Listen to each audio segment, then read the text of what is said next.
Vice President Yemi Osinbajo has assured young Nigerians that the Buhari administration remains committed to supporting them in different sectors, including the political sector. That's correct. Professor Osinbajo gave the assurance while receiving the Not Too Young to Run group sometime in his office. He stated that the age of running for public office in Nigeria should not be as much as a concern as the competence of that individual. He noted that while it was important for young people to be able to run for public office in the country, it is equally important for them to gain required skills set to be prepared for public service. We've just come here to place that demand on the need to assent to this bill once it is transmitted by the National Assembly to the executive. Cannot claim to be a youth. But when you say are young people ready, if you look through our history, the independence that we enjoy, even the development of political parties and the democracy that we enjoy today was fought by young people. We need to disabuse our minds from this narrative that young people are not ready. There are young people who are ready. All we need to do is to give them that opportunity. What Not Too Young to Run seeks to do is to open up that space so they can demonstrate excellent public leadership. It became apparent that we needed to get young people involved in mainstream politics, which we currently lack. And I think it's much has been said about it, away from it being unjust. I believe that if you can vote, you should also be voted for.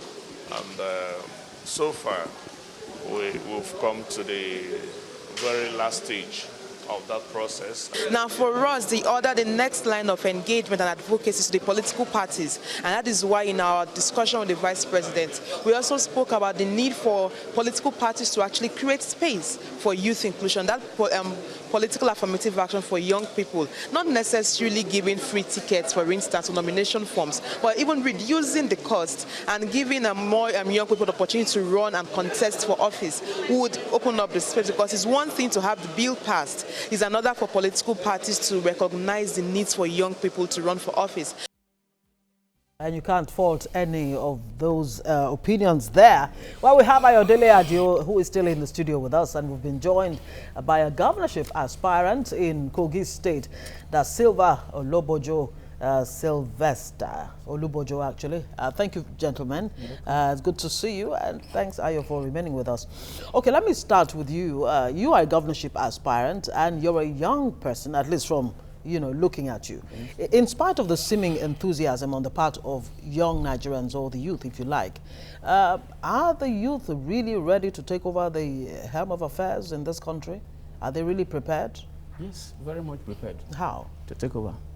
In terms of all that is required, because all along, the governance we're talking about, all this, it's been the youth that have been the people assisting these elderly people to do all. They can't do anything themselves. Virtually everything is the youth that does it. Then we come to say, if I can help someone to do this, then I can do it better for myself. And the other side of it, we've been assisting these people for long, and when they get there, it becomes a different ball game entirely. Assist me, out whatever. But once they get there, it's a different thing. So now, let's do it ourselves, so that we'll have a different thing entirely, instead of continuing this same trajectory. Well, Adio, let me come to you. As we heard the Vice President say a few moments ago, no, he didn't speak, but during the conversations with the young people, when they went to meet him, he talked about two very key components, competence and preparation. You can't wish those things away, can you? Absolutely. You can't wish competence and preparation, absolutely, except you just want a young person in office. Just for the sake of having a young person. Having a young person in office. And we're quick to make comparisons with people like Sebastian Kurz, who became Prime Minister in Austria at 31. 31. And the youngest in the world at the moment. The youngest in the world. Yes. And people like Justin Trudeau, or people like Emmanuel Macron and what have you.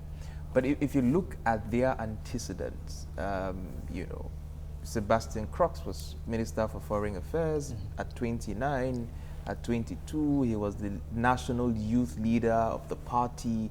So he had paid his dues all through the while, builds the required experience, builds the required collaborations, builds the right bridges for him to get to that point. So usually that's why I tell people success takes time, start early. Yeah. All right, but yes, and again, there's this narrative that we push that makes it seem like young people have not been occupying offices in Nigeria. Because then I'll beg to differ, because if you look at the sets of governors who came into office in 99 and in 2003, they were relatively young. Well, it would depend on what you define as youth. Yeah. The Nigerian constitution actually 18 defines youth as between 18 and 40. 40, yes. Many of the governors are actually over 40. Many This of is them when they became governor. Many of them, Saraki was 39, 40. Donald Duke was 36. I mean, you had a couple of them who went out. Tambuwal was way lower. You had Dimeji Bankole, who was speaker. At 35 or something. You had a lot. Dino Malaya was in the House of Rep. Him and Herman Hembe and the likes were there in their early 30s. So you have a lot of Nigerians who actually moved into office quite early, But that's why I think that the focus should be on the quality of the leadership. Because if we miss that element, we'll just be running around in circles. Because at the end of the day, what you want is this humongous poverty that's eating our land to be swept away. You want employment for young people, and then you need people with the requisite knowledge and technical capabilities to deliver on those issues, and not just simplistic rhetoric. So how can you achieve that, Olubojo, without quality education, which seems to be missing? Some people who have been listening to this whole debate about not too young to run, they've been like, look, these young people, they don't have the skill set that is required. They don't have the experience, even though they actually can. So how do you get this quality in leadership if the foundation is not right in terms of education and getting the requisite skills that is required not only to govern but to actually play the politics? Yes. Yeah, thank you very much. Unfortunately, what I would say there is this. We quickly have a look at the educational qualification and this and that and that. Governance itself, the way we got it wrong. Okay, let me be very specific of my own state now. I have a very young man, almost the same age with myself, from my state. And we're all happy. We are not from the same senatorial zone. And in Nigeria, we believe that it must be from the majority. But some of us, because we are not just talking of who rules, but who render that quality, that desire, so that the whole of the state will enjoy. Then we are so happy that, yes, let another person come. Because Prince Abubakar, the other one, every other people, Idris, and they all came from my own senatorial zone. Yeah. But all of a sudden, as God will have it, we have a young man, almost of my own age, and I was happy to say, yes, if probably my people has failed us, because we were saying, because we don't support anything that what is bad is bad. And the young man in the person of Yahaya Bello? Yes, and Yahaya Bello came and we celebrated it. Say yes. Are you still celebrating his emergence? That was then. For now, why I decided to come in now is that he came, and I will say that yes, we're happy he came, and I will say it started when I heard the issue of initiating the trying to do screening to see, yes, that's a good. It's not a bad thing to have screening done. But when screening becomes a perpetual thing, when it becomes a tool to try to get to some people, that's the problem. Screening of what? Sorry. No, screening within the civil service. Okay. We all are aware across the whole of this country that people bring in people into office. Once they are, your brother is a governor, is this now, people pass either through the window, through the door, before you know, you have oversaturated workforce. And it's a problem. Then I say, yeah, that's good. But along the line, when the thing took much time, I said, there is a problem already. And along the line, being to say that sentiment sets in. Otherwise, ordinarily, it is okay to do screening, to know who is who. All right. Now, you are from Kogi State, Yes. and you have chosen to run for governor of the state in 2019. Here is a Yahaya Bello, as you mentioned earlier, a young person, relatively, who came into office. Yes. And,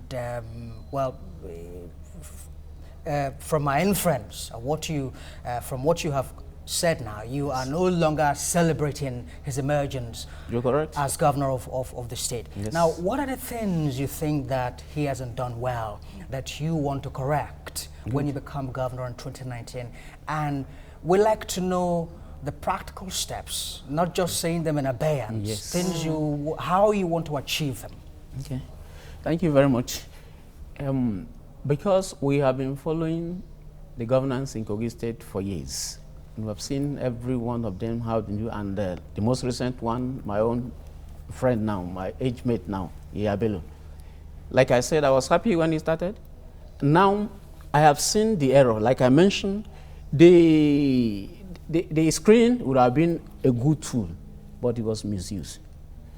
Then another thing that he got so wrong with that, well, I think not too young to rule. Governance is all about people. People.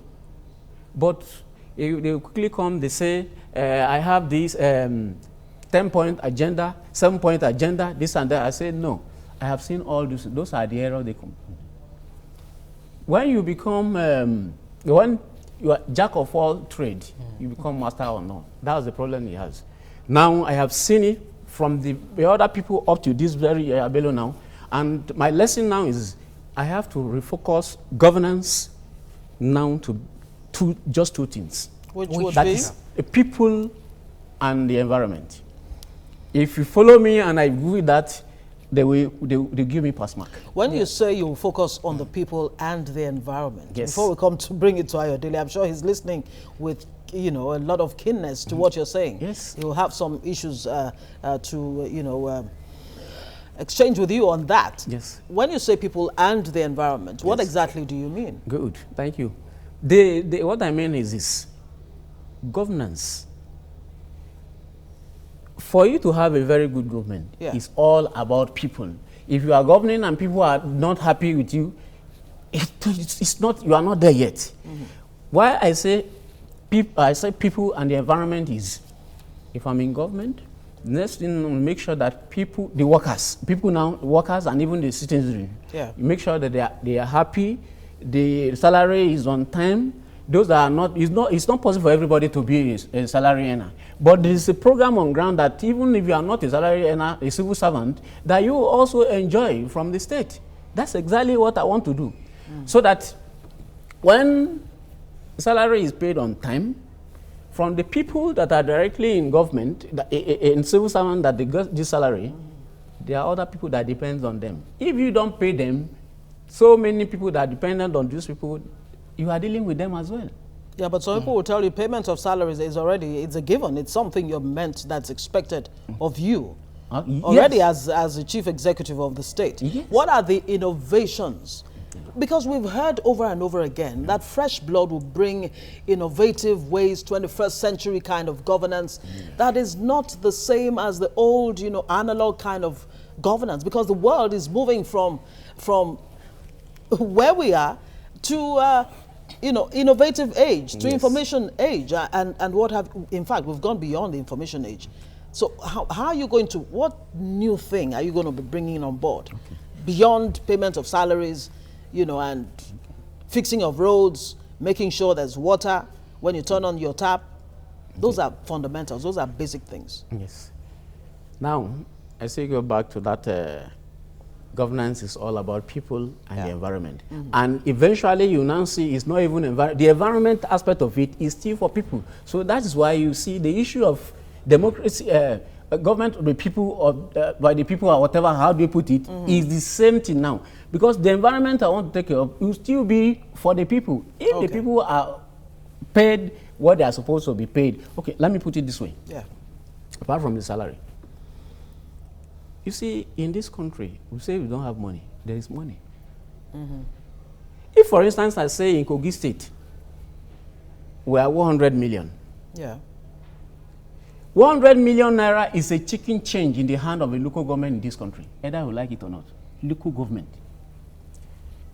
If the say budget of a country will be passed, of a state will be passed also day, and I said, okay, poverty has been the problem we have. We're talking of poverty. The first thing is if you cannot feed, that's where the poverty starts from. Poverty has been the problem we have. We're talking of poverty. The first thing is if you cannot feed, that's where the poverty starts from.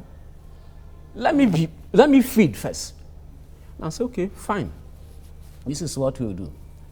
We're going to do, we're liaising with people from the IT. Okay. BVM is going to help us. We'll put in that whole Kogi State will have everybody on board. All right. So that from there, we know who and who. So that's to have accurate data of the whole people in Kogi State. Okay. Okay, we'll come back to you. Let's now bring in Ayo. Well, Ayo, we have used Yahya Bello as, one of the young people in governance at the moment. There is a sense in which the youths must manage their expectations well, so that it doesn't end as flame extinguished when the heat is off, isn't it? Again, it would be suicidal for any country or community to vote anybody because he's young. Completely suicidal. Not in a country where the issues are as complex as they are in Nigeria. Listen, we're at the edge of the cliff in this country. Yeah. So the fact that people are going to queue up under the sun to go vote for somebody because he's young just reinforces the fact that we're in just this huge vicious cycle. You need people who can articulate the issues, who have a grasp of the issues and can proffer solutions to these issues. Because we have gone beyond talking about issues. Exactly. You just can't say yes, people are poor, you'll help them out, and we've gone past that stage. You need to show the technical know-how, how you can move people from point A to point B. Yes. So Nigeria is desperately in need of leaders who can deliver, not leaders who can do their best, not leaders who are young, not result-oriented leaders. Result-oriented, visionary people that will deliver. The young people that we're expecting right now, are we expecting too much from them, really? Because how have we really been able to empower them in a way that gives them confidence? I recall Chude Jidonwa, one of the young men who helped package, for want of a better word, President Buhari.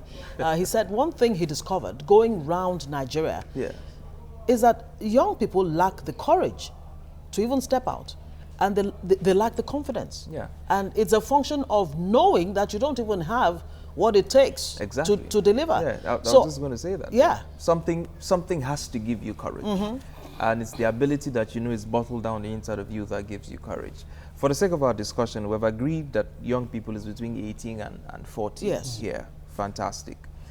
It will be difficult to take all of them in one full swoop because you have people who are between the ages of 25 and 35 who are incredibly gifted. They've had tremendous experience. Some of them have schooled in Ivy League schools, have come back, are working in huge multinationals, are managers by the age of 30, running 31, companies themselves. Running very serious business units with huge portfolios. So those kind of young people already have the requisite experience and skills to be able to turn around certain situations. And you have a handful of those people clustered in a minute area in the country. Those people are found usually in Lagos and Abuja, pockets in Port Harcourt, and here and there. So it's not a true reflection of the young people in this country. What you have is that a preponderance of young people are in despair. They are broken, their hopes dashed for a country that's giving them absolutely nothing. A broken educational system, strike after strike, that has not prepared the young people for the challenges of the future. Yeah. So in that regard, we cannot hinge the future of this country on simply young people who are ambitious. You want to do that. And here's one thing that we have to correct, because I hear a lot when people say young people should be tired of being personal assistants and special advisors and should take off. Why don't we just do it ourselves? Why don't we do it ourselves? I think that's very simplistic again. if you're not going to be special assistant or a special advisor, how are you going to pick up certain skills? You know, you were a reporter before you became a producer or an editor at the end of the day. So the experience you gathered as a reporter made you a better leader when you became an editor. So there's absolutely no shame in being a special assistant or a senior special advisor to a senior politician. It's just a ladder. And then you're going to climb and go ahead. So. And I'm reminded of the theory, Plato's theory, his concept in his theory of states, in his work, The Republic, when he talked about leadership. Yeah. That leadership is not just by happenstance. Leadership is deliberate, so that a leader is a product of training, a product of education, one whose ideas align with that of the state. So you see a certain trajectory, a procession from point A to point and B, a deliberateness. C, and all yes, the way. absolutely. Are we saying that with young people today, following through the political process to be able to arrive at such places? I'm afraid there are pockets here and there, but the critical mass is lacking. You know, I think it was Professor Hayes, certain professor, who did a study. He tried to study why the world's most successful creators were that successful in their enterprise. And so he studied the likes of Michelangelo, the Isaac Newtons of this world. Yes. And he came to the conclusion that all of these individuals put at least a decade of consistency in each of their field of endeavor before they broke into global recognition, at least 10 years. Of course, that was also popularized by Malcolm Gladwell in his 10,000-hour theory, that people who become global beaters have logged in at least 10,000 hours in a specific area to build that skill to perfection. So you can have the Mozarts of this world. Exactly. So you could start at the age of 6. You could start at 18, right? But you can't cut short that circuit of building capacity and competence. You're lucky if you start early, but you can't shortchange it. Okay, so the focus has to be on really, we have to be deliberate, intentional. Yes. That these are the kind of people we want to raise in the next 10, 15, 20 years in our country.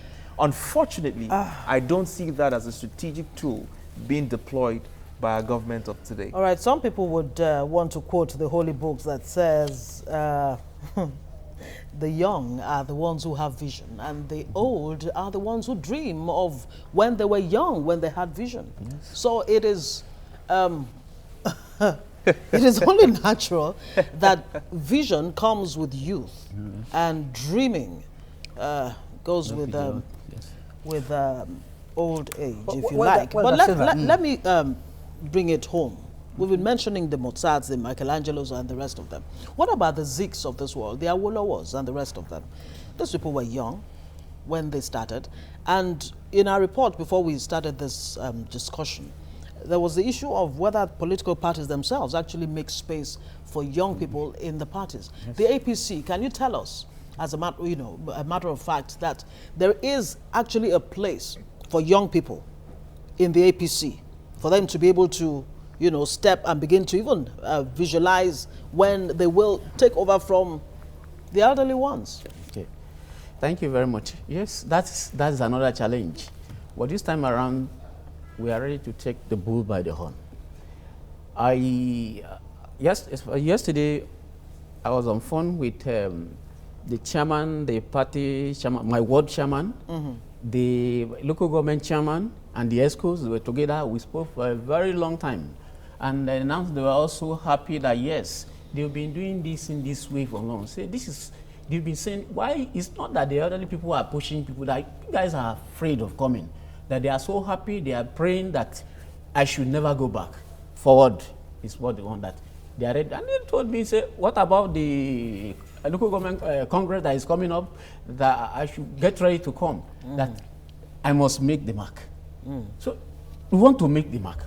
I sold myself. They said, look, this, and this. Okay, we've been talking of poverty alleviation.